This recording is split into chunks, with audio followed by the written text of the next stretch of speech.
objectif important, c'est celui de permettre aux professionnels de se rencontrer sur ce salon, de débattre des problèmes du secteur, de chercher des solutions à leurs problèmes à travers de nouvelles applications technologiques.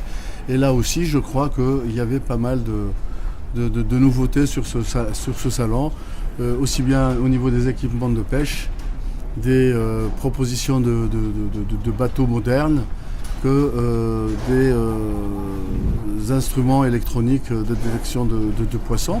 Pour ce qui est de la valorisation, nous avons pu voir sur le salon pas mal de nouveaux produits élaborés de deuxième, troisième génération. Le salon a aussi permis aux visiteurs et à des conférenciers de débattre autour du thème de la mer à venir de l'homme, et à travers ce thème, des projections d'avenir ont été exposées sur l'avenir de l'humanité à travers des villes marines, à travers l'exploitation des mers pour de nouvelles énergies et pour des applications pharmaceutiques et autres. Donc la mer recèle énormément de richesses pour l'avenir.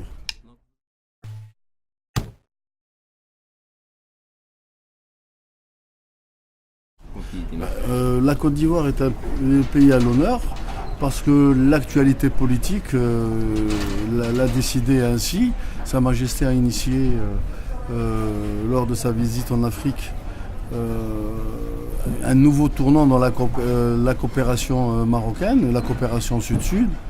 On arrête de travailler qu'avec le Nord et de chercher les solutions avec le Nord, donc on est dans une logique de partenariat avec le Sud. Et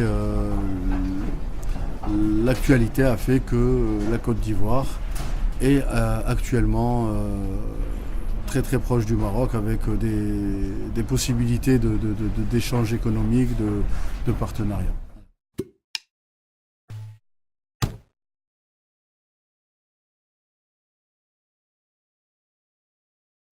Effectivement, on parle de la sardine comme étant le poisson du pauvre, mais les quantités de sardines effectivement sont assez importantes pour pouvoir nourrir la population marocaine.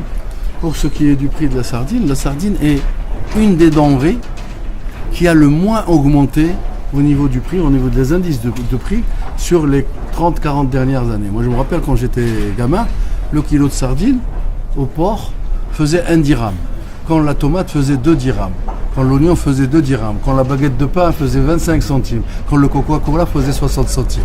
Alors regardez depuis, quel est le coût du Coca-Cola, combien de centaines de pourcents il a augmenté, le prix du pain, comment il a augmenté, et vous allez trouver que le prix de la sardine a doublé simplement, alors que les autres c'est 5 fois, 6 fois, et même beaucoup plus pour la tomate qui est passée de 10 centimes à 4 dirhams, voire plus. Donc la sardine est contrairement à ce qu'on croit, est une des denrées alimentaires qui apporte énormément de choses à la nutrition humaine, qui n'a pas augmenté comme les autres produits de la vie.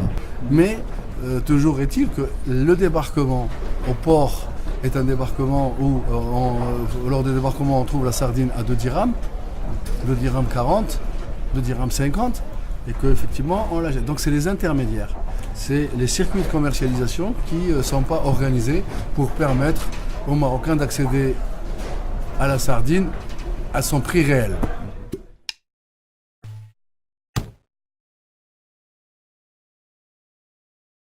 J'espère que non. Ça, ces contrats, ils sont inscrits déjà dans une durée.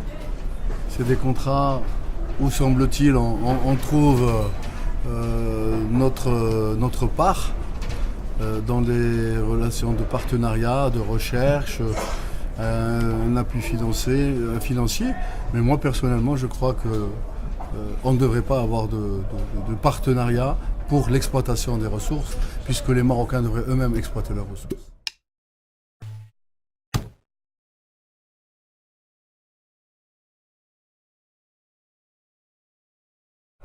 Pas trop de difficultés. Les difficultés qu'on a rencontrées étaient de l'ordre de petites choses.